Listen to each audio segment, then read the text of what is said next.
Boa noite, queridos. Que a graça e a paz do Senhor Jesus estejam com todos. Amém? Vira para a pessoa do seu lado e diz assim: acalma o seu coração, porque Deus tem um futuro glorioso para você. E o ano só está começando. Amém? Queridos, abram as vossas Bíblias junto comigo no livro do profeta Jeremias, capítulo 10, versículo 23. Livro do profeta Jeremias, capítulo 10, versículo 23. Deus tem ministrado no meu coração desde a virada do ano sobre o futuro. Futuro. Grandes coisas Deus tem para fazer, amém? Acharam? Obrigado, querido, Deus abençoe. Acharam? Sim? Diz assim a palavra de Deus: eu sei, Senhor, que não está nas mãos do homem o seu futuro. Não compete ao homem dirigir os seus passos. Eu vou repetir. Jeremias está dizendo: eu sei, Senhor, que não está nas mãos do homem o seu futuro. Não compete o homem dirigir os seus passos. Amém? Feche os seus olhos, vamos orar mais uma vez. Pai, a Tua palavra foi aberta. A Tua palavra está sendo expressada nesta noite, e quando isso acontece, ela não volta sem produzir aquilo para o qual ela está sendo lançada. Por isso, Pai, que a Tua palavra nesta noite possa ser alimento, possa ser vida nos corações da Tua igreja. Que pessoas aqui possam ser transformadas, restauradas pela Tua palavra. Espírito Santo de Deus, tenha liberdade no meio do Teu povo. E fala, convence, transmite. Que não seja eu somente aqui, mas sim o Senhor. O Teu poder, a Tua graça sobre todos nós. Vem de encontro com aquilo que precisamos ouvir e não com aquilo que queremos ouvir. Fala com a Tua igreja, Pai, de forma poderosa.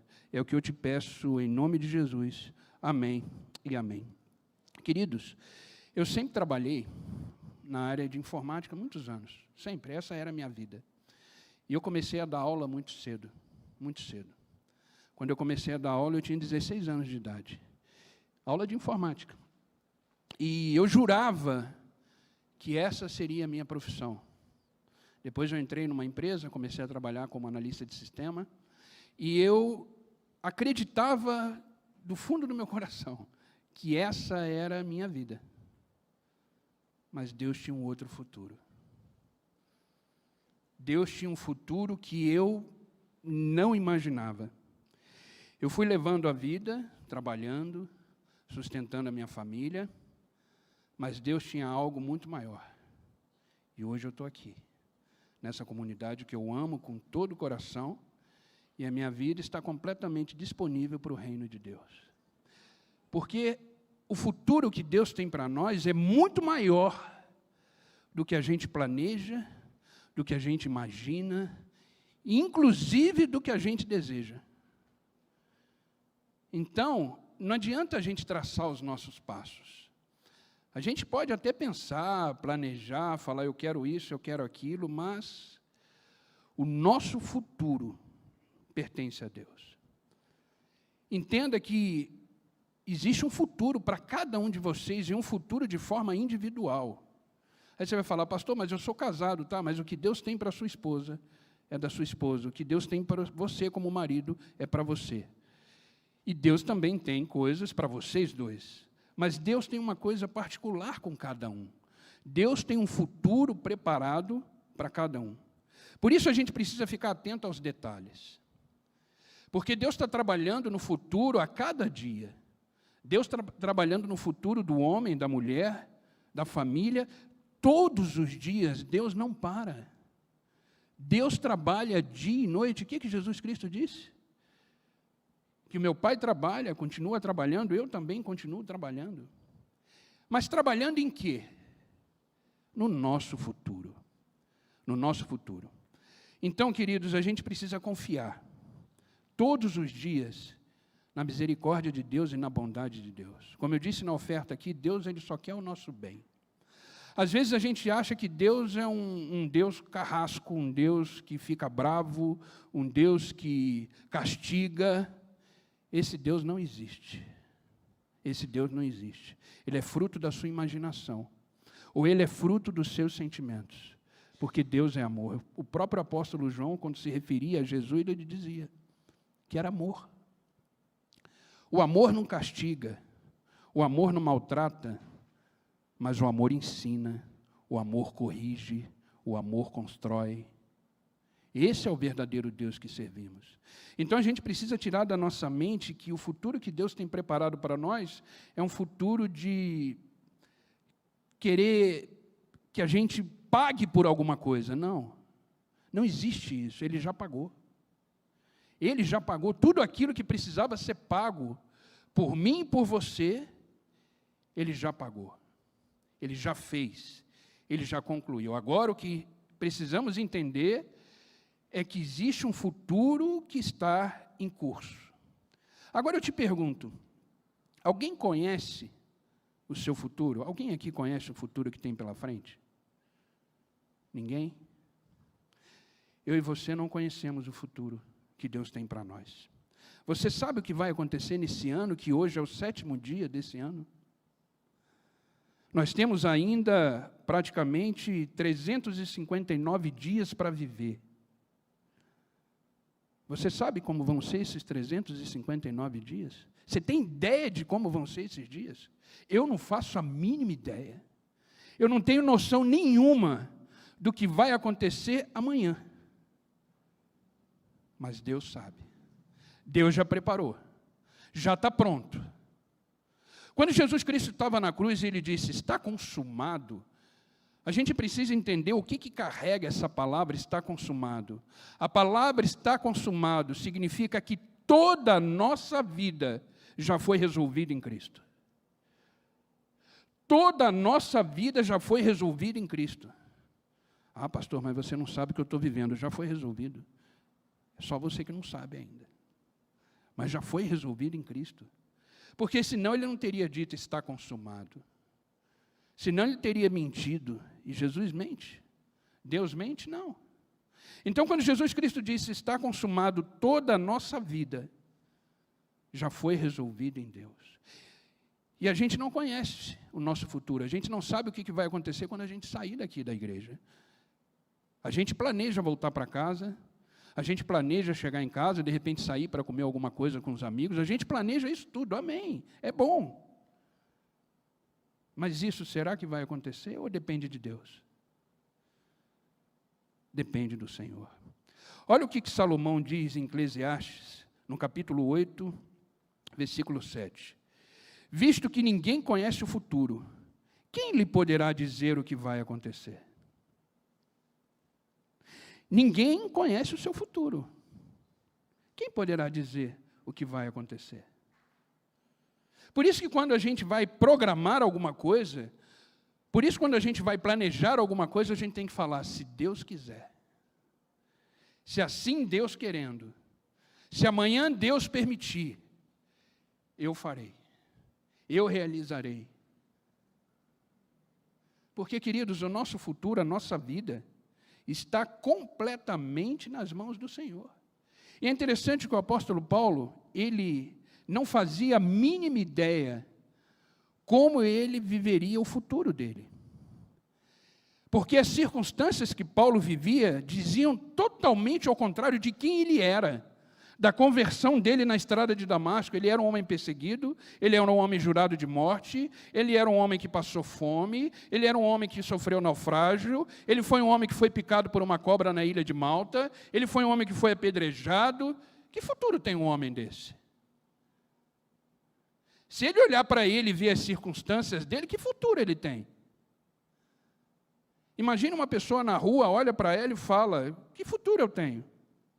Agora, esse mesmo apóstolo Paulo, quando ele escreve aos Filipenses, ele diz o seguinte, irmãos, não penso que eu mesmo já tenha alcançado, mas uma coisa eu faço, esquecendo-me das coisas que ficaram para trás, e avançando para que estão adiante de mim. Eu sou jurado de morte, eu fui apedrejado, eu passei fome, a vida não está fácil, mas uma coisa eu faço, eu esqueço tudo isso. E foco no meu futuro, porque tudo que está diante de nós é futuro. Você sabia que meia hora que vai acontecer daqui a pouco é futuro? O horário que o culto vai terminar é futuro. A gente prevê que o culto vai terminar daqui a pouco. Mas a gente só prevê. Ele vai terminar? Só Deus sabe. Só Deus sabe. Então, queridos, a gente se preocupa muito com o que vai acontecer depois. O que vai acontecer adiante. Esquece, o seu futuro está na mão de Deus, não se preocupa com ele. Não se preocupa com o seu futuro. Porque você não tem domínio sobre ele. Nenhum. Você não tem controle nenhum, eu não tenho controle nenhum do que virá. Muito menos do que já foi.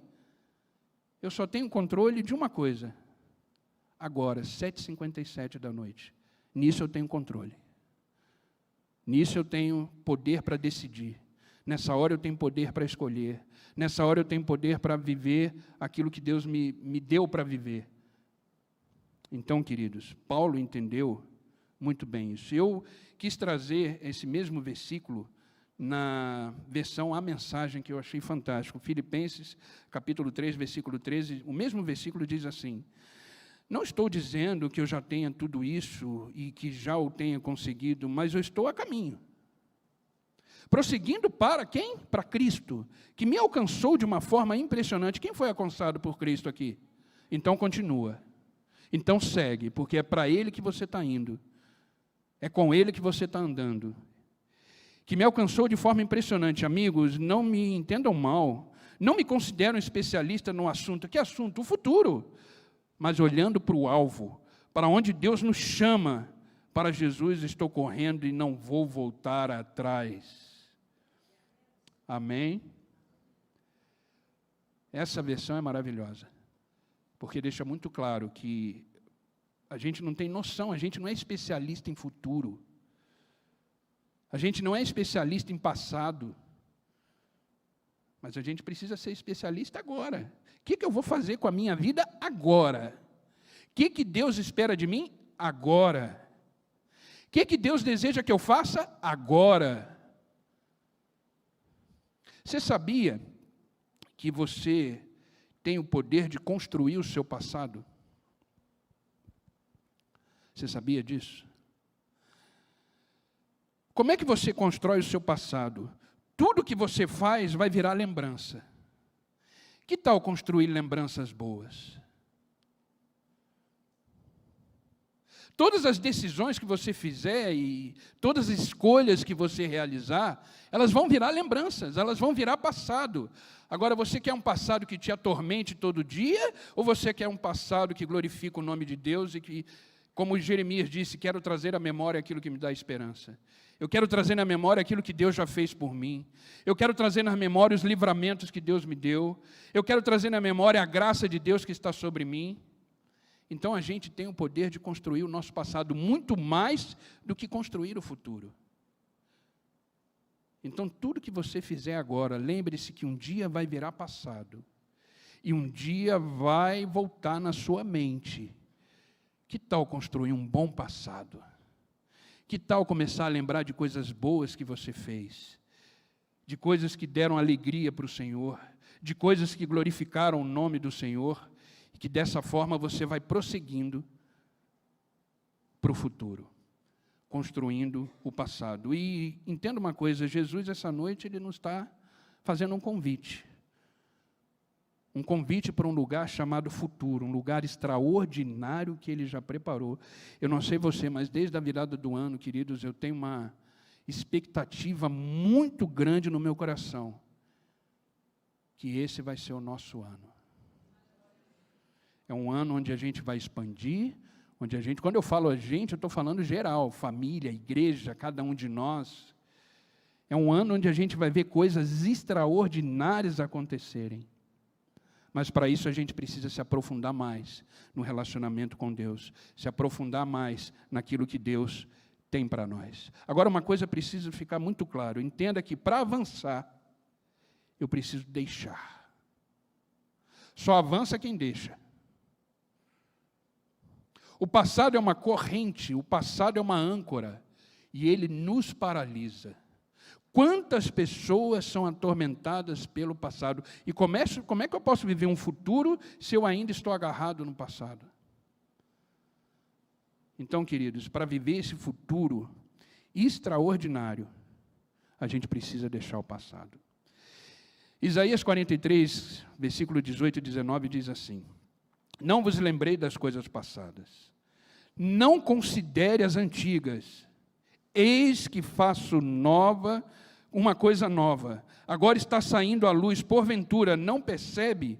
Eis que porém um caminho no deserto e rios no ermo. Agora, o que eu acho interessante nesse versículo é o seguinte: porventura não percebe? Muitas pessoas não percebem o futuro que Deus tem, porque ainda estão enraizadas no passado. Às vezes a gente atende pessoas e começa a conversar, a pessoa fala que está triste, angustiada, amargurada, e muitas coisas aconteceram na vida dela que ela não consegue deixar para trás, e você fala assim para a pessoa: quando que aconteceu isso? Ah, faz uns 10 anos. Aí, ou seja, passou 10 anos sendo atormentada pelo passado, e já poderia ter vivido 10 anos com tudo aquilo que Deus tem para ela. Então, querido, larga isso, deixa o passado que Deus cuida. Se prepara para o novo de Deus. Por isso que esse versículo diz: estou fazendo coisa nova, mas você não percebe? Será que você está ocupado demais se preocupando com as coisas que te machucaram? Será que você está preocupado demais com as coisas que aconteceram na sua vida e não está percebendo que diante de você eu estou fazendo coisas novas? É isso que Deus está dizendo. Deus tem grandes coisas para a nossa vida, entenda isso, grandes coisas que você não é capaz de imaginar. Como a própria palavra de Deus diz, aquilo que os olhos não viram, aquilo que ainda os ouvidos não ouviram, aquilo que ainda não penetrou no coração do homem, é o que Deus tem preparado para aqueles que amam a Deus. Quem ama a Deus aqui? Então se prepara, porque grandes coisas Deus tem para nós. E nessa noite, querido, de uma forma bem clara e objetiva, eu quero compartilhar com vocês sobre o seguinte tema: atitudes de quem vive olhando para o futuro. Atitudes de quem vive olhando para o futuro. Quais são as atitudes do homem e da mulher que estão focando no futuro e não focando no passado? E aí, na medida que isso for desenrolando na mensagem, comece a olhar para você e ver se você tem essas atitudes. Vê se você está olhando para o futuro realmente. Primeira coisa, quem está focado no futuro constrói uma linda história com Deus. Como é que está a sua história de vida? Está linda? Você tem coisas boas para dizer sobre o seu relacionamento com Deus? Você tem coisas boas para dizer com a sua jornada com Deus? Entenda uma coisa, cada dia vivido é uma construção de uma história. Cada dia que você vive, você está construindo a sua história. Aquilo que eu falei, você constrói o seu passado. O que é história? É passado. Então, cada momento da sua vida, você está construindo a sua história. E essa história, se você estiver focando no futuro, ela será uma linda história construída com Deus, que vai te dar prazer e alegria de lembrar. Então, cada dia vivido, você constrói a sua história. Uma construção do seu passado. O seu passado, ele pode ser um grande legado que você vai deixar para quem vem atrás. Quem tem filhos aqui? Quem tem filhos aqui? Eu também. Só que os meus são mais bonitos, tá? Eles são mais... Já parou para pensar que legado que você vai deixar para eles? A gente, como igreja, queridos, a gente está vivendo um legado. Sabia disso? A gente, como igreja, a gente está vivendo um legado. Um grande legado. O que você vai deixar para os seus filhos? Porque cada dia que você vive, você está montando a sua história. E as pessoas que te cercam, elas estão vivendo também a sua história. Então, cada dia que você vive, você está vivendo um legado. construindo um legado. Entenda que a sua história, ela é a sua pregação para o mundo. A sua história, aquilo que você está construindo, ela é a pregação para o mundo. Nós somos a Bíblia que o mundo lê. Como dizia Billy Graham. Nós somos a Bíblia que o mundo lê. Então, a história que você vai construindo, se for uma história linda com Deus, isso vai impactar futuras gerações. Se você não se preocupa com isso, comece a se preocupar, porque você não vai viver eternamente. Vem pessoas atrás de você. E o que você está fazendo por elas? Principalmente para os filhos. Olha que interessante. Livro de Josué, capítulo 4, versículo 21 em diante, diz assim.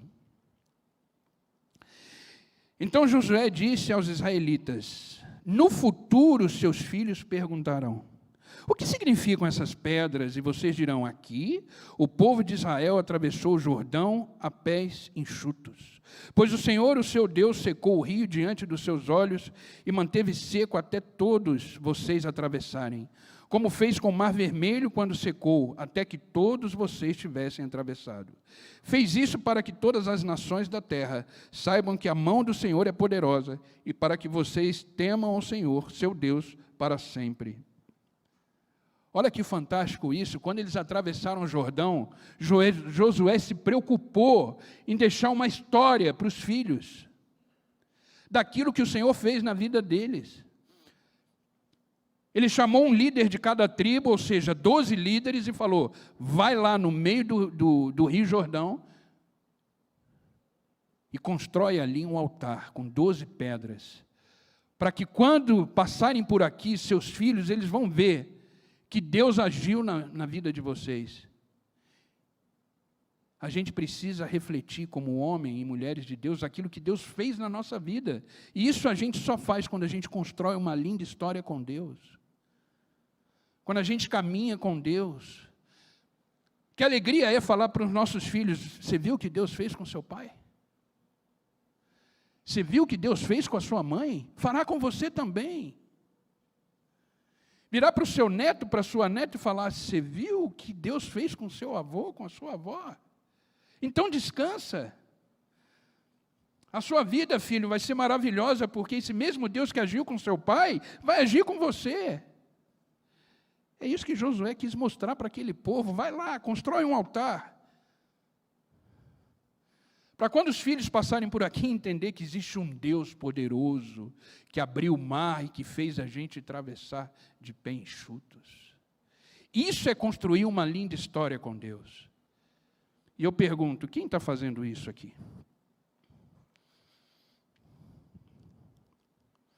Queridos, às vezes eu paro para pensar, quanto tempo a gente perde na nossa vida. Quanto tempo a gente perde na nossa vida com coisas pequenas, com coisas que não geram história, que não constroem bons passados e que não nos faz caminhar para o futuro. Eu sou um deles. Às vezes você está fazendo alguma coisa, eu distraio, eu vou fazer outra coisa, e esqueço de fazer. Enfim, a gente é ser humano. Mas ainda há tempo da gente colocar a mão na nossa consciência e falar: eu preciso construir uma história para aqueles que vão vir atrás de mim, para aqueles que estão comigo, para aqueles que precisam ver Deus agindo na minha vida. Isso é construir um grande legado, um grande legado. Claro, queridos, somos tentados a viver a nossa vida sem considerar a direção de Deus. A gente tenta agir pelo nosso próprio esforço, e aí a gente acaba se atrapalhando. E, em vez de ser uma linda história, a gente cria uma linda confusão. Isso sim. Mas a gente precisa construir uma linda história, e isso só é possível com Deus. E não esqueça dessa frase de Josué: no futuro, quando olhar para essas pedras, os filhos de Israel saberão que Deus é fiel e cumpre suas promessas. Comece a construir pedras na sua família.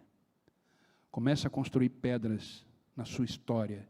Marcos, que as pessoas vão olhar e dizer: Deus existe. Deus é fiel. Deus cumpriu. Por que a gente acredita em Deus e por que a gente confia em Deus? Porque existe uma história. Existe uma história que foi deixado. Esses homens e mulheres que estão aqui construíram um legado. E a gente está falando deles até hoje. Claro, tem o agir do Espírito Santo que nos convence, nos transforma e nos faz entender o que está escrito aqui. Mas esse livro só se tornou possível porque homens e mulheres decidiram caminhar para o futuro e deixar um legado para cada um de nós. E esse legado se chama Escrituras Sagradas. E é por isso que a gente continua.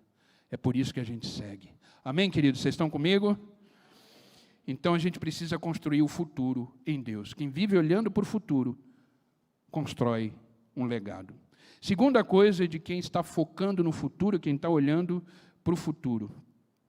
Fundamenta o seu futuro em Cristo. Fundamenta o seu futuro em Cristo. O que é um fundamento?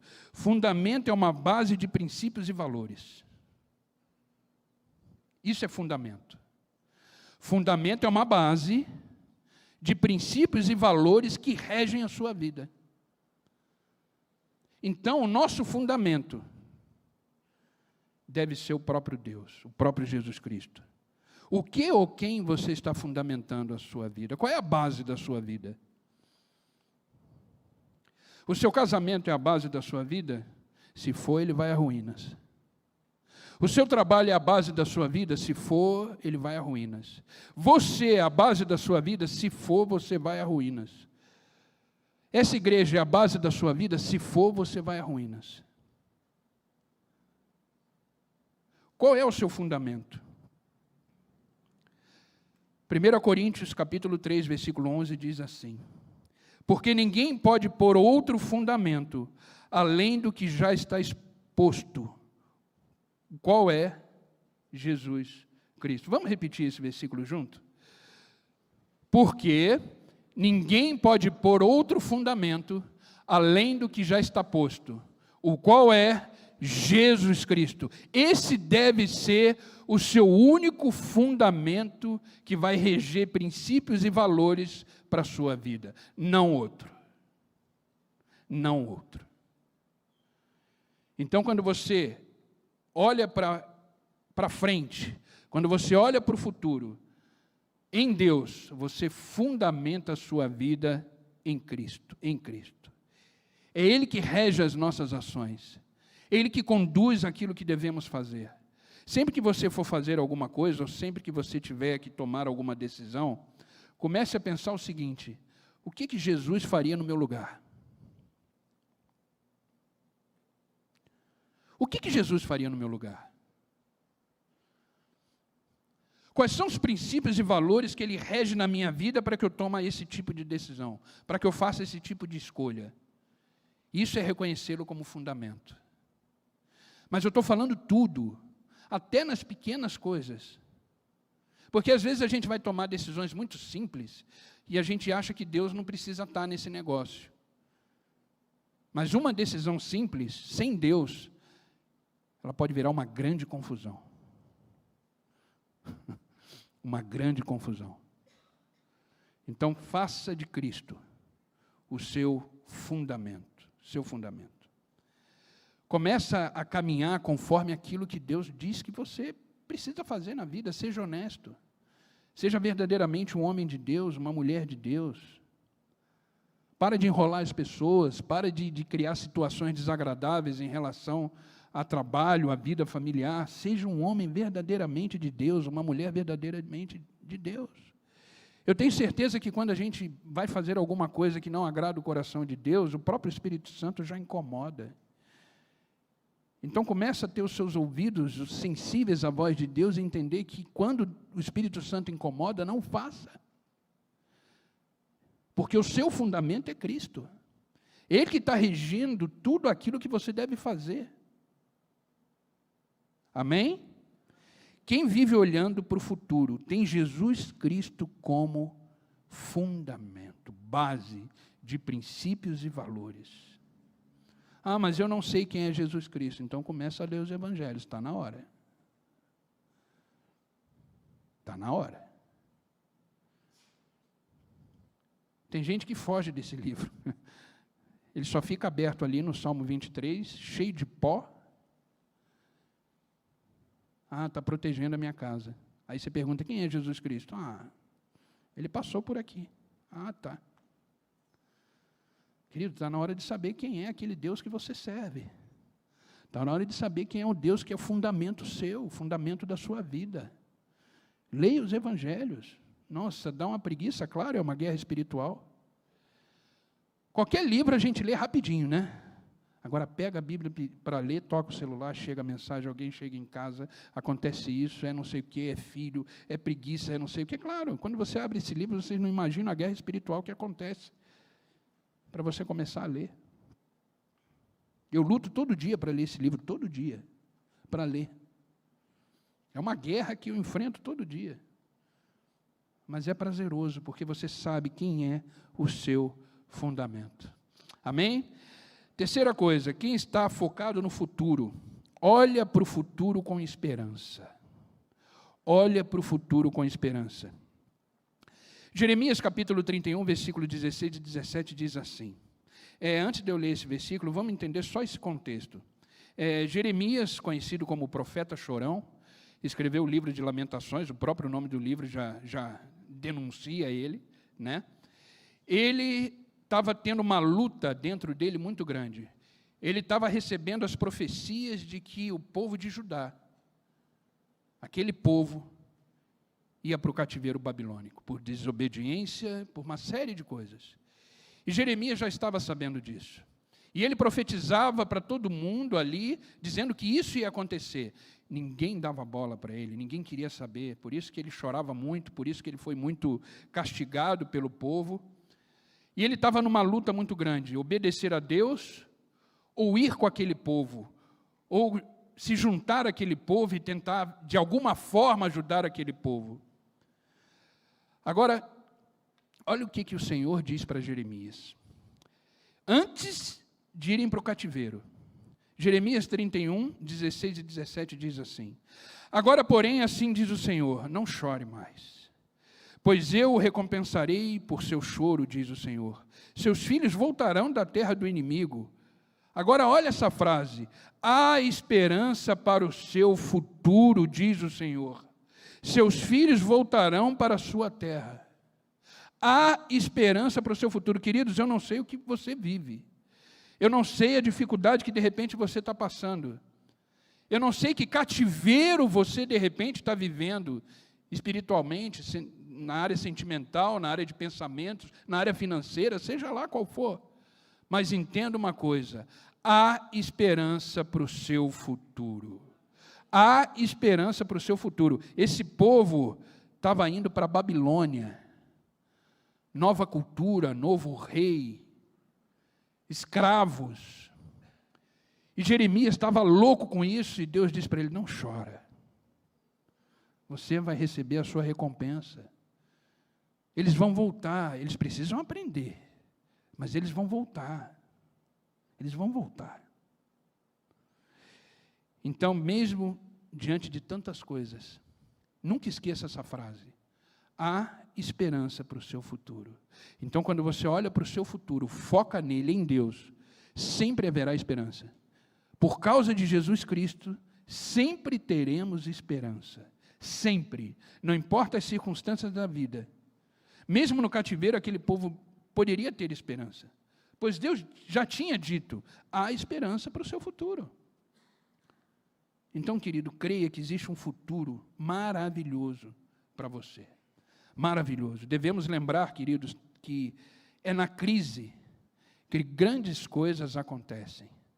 Sabia que as grandes ideias, e se você ainda for mais longe, grandes empresas surgiram na crise?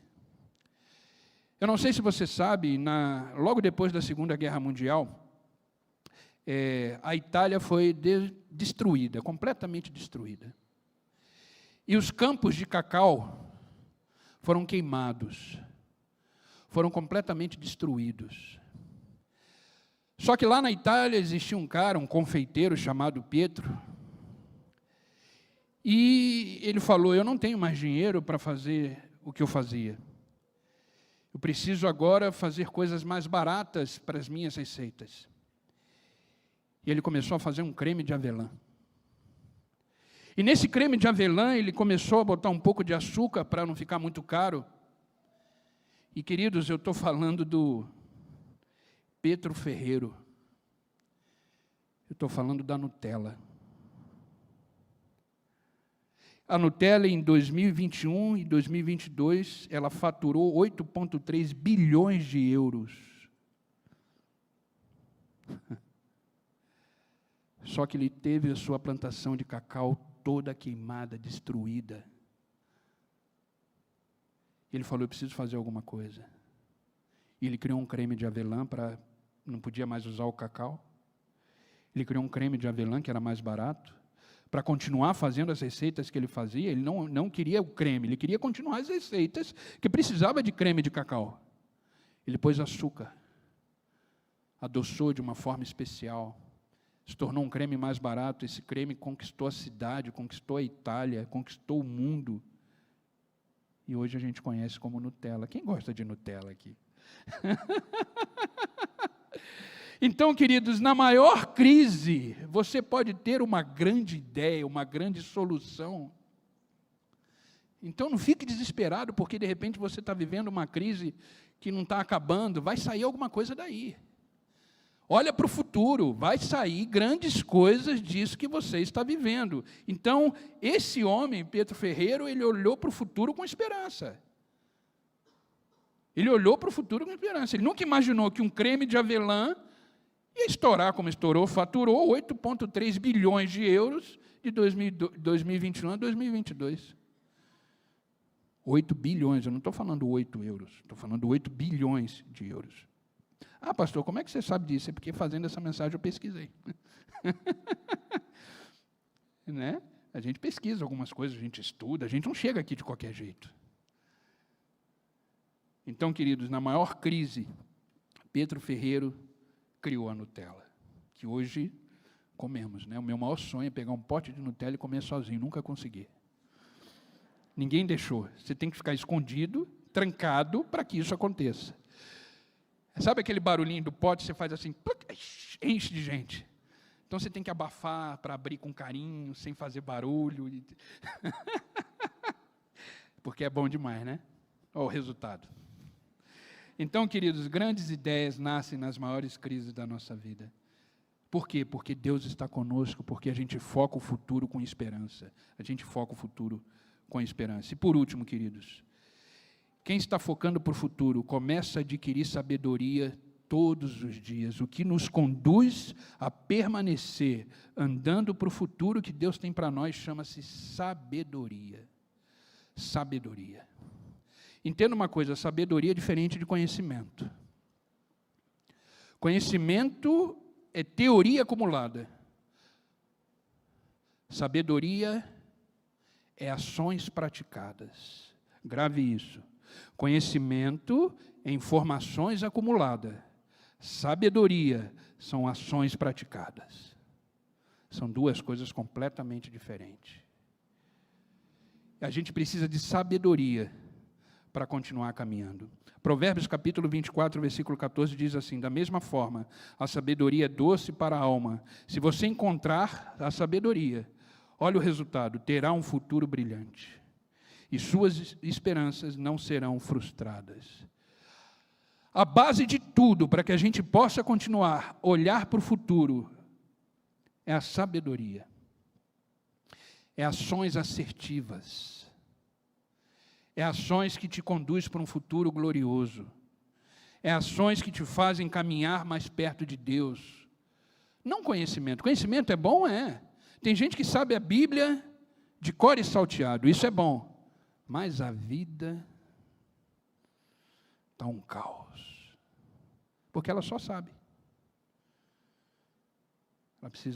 Ela só tem conhecimento, ela precisa colocar em prática. Eu sempre costumo dizer, queridos, que a Bíblia é um livro vivo, amém? Por que ele é vivo? Porque você lê um versículo hoje, ele fala com você de um jeito. Passa uma semana, você lê esse mesmo versículo, ele fala de outro jeito. Por quê? Porque a palavra de Deus, ela se move nas circunstâncias da vida. Por quê? Porque ela é viva. Só que ela se torna vida quando ela sai do campo teórico e ela entra no campo prático da nossa existência. Ou seja, ela deixa de ser conhecimento e ela passa a ser sabedoria aplicada. E esse é o maior livro de sabedoria que existe. Inclusive tem um livro de sabedoria chamado Provérbios. Tem 31 capítulos. Início do mês, já leu o capítulo 1. Quando chegar no final do mês, você já leu o livro de Provérbios inteiro. E eu vou ser sábio? Bom, se colocar em prática, sim. Senão você vai ter só conhecimento. Então, queridos, a gente precisa, sabe, a nossa geração de hoje, ela é a geração que tem mais acesso à informação. A gente tem a geração do conhecimento. Sabe aquela garotada que sabe tudo? Por causa da internet. Se você for lá no Google, tudo que você quiser aprender, você acha lá, inclusive coisas erradas. Você acha lá. Você hoje tem um volume de sabedoria, de conhecimento muito grande, mas pouca sabedoria. E onde está a verdadeira sabedoria? Só em Deus. Porque Ele é sabedoria na sua própria essência. Então, se você está vivendo em Deus, você está sendo todos os dias encharcado de sabedoria. Então comece a andar em Deus todos os dias. Provérbios capítulo 2, versículo 6, pois o Senhor é quem dá sabedoria, de sua boca procede conhecimento e discernimento. Então, queridos, a verdadeira sabedoria, ela só nasce de um relacionamento íntimo e profundo com Deus. Esses dias, praticamente desde a virada do ano, um versículo me incomoda muito. E eu tenho usado esses versículos nos meus devocionais, que é Lucas capítulo 5, versículo 4, quando Jesus Cristo vira para Pedro e fala, Pedro, vá para águas mais profundas e lança suas redes. Aí Pedro diz assim para ele, mestre, passamos a noite inteira pescando, a noite inteira, e não apanhamos nada, mas sobre a tua palavra eu farei isso, obediência. E ele fez a melhor pesca da vida dele. Só que a gente precisa entender que eles não estavam ali brincando, eles não estavam ali no hobby de pescar, não, era a vida deles, eram pescadores, eles precisavam de peixe para vender e sustentar a sua família. Passaram a noite toda pescando. O que significa isso, queridos? É na profundidade do relacionamento com Deus que viveremos o extraordinário, o sobrenatural da parte de Deus. Somente em águas profundas é que a gente vai viver tudo aquilo que a gente ainda não viveu em Deus. E como a gente faz isso? Olhando para o futuro. E não ficando preso no passado e não avançando. Amém? Se eu pudesse essa noite, queridos, dar alguns conselhos para vocês, eu queria chamar já o pessoal do louvor para chegar. O conselho que eu daria é: abandone o seu estilo de vida superficial e comece a navegar numa profundeza de vida, de relacionamento com Deus, e se prepara para começar a experimentar e viver tudo aquilo que você não viveu em Deus. Foque no futuro, olhe para frente, porque dessa forma você vai construir uma linda história com Deus, vai fundamentar o seu futuro em Deus, vai olhar para o seu futuro com esperança e vai adquirir sabedoria todos os dias da sua vida como fruto desse relacionamento. Amém? E eu quero finalizar lendo com vocês de novo Jeremias. Jeremias fez parte dessa mensagem. É um versículo muito conhecido de todos nós. Agora entenda uma coisa. Conhecer um versículo é uma coisa, viver o versículo é outra coisa. E a gente tem que começar a aprender a viver aquilo que lemos. Da Bíblia, tá, gente? Não é viver coisas que você lê em livro, não. Estou falando da palavra de Deus. A gente precisa viver aquilo que lemos. E Jeremias 29:11 diz, porque sou eu que conheço os planos que tenho para vocês, diz o Senhor. Planos de fazê-lo prosperar e não de causar dano. Planos de dar a vocês esperança e um futuro. Ei, o nosso futuro está nas mãos de Deus. Eu não sei como você chegou aqui hoje. Eu não sei o que passa na sua mente sobre a sua vida. Mas eu quero que você hoje entregue toda a sua vida a Deus. Toda.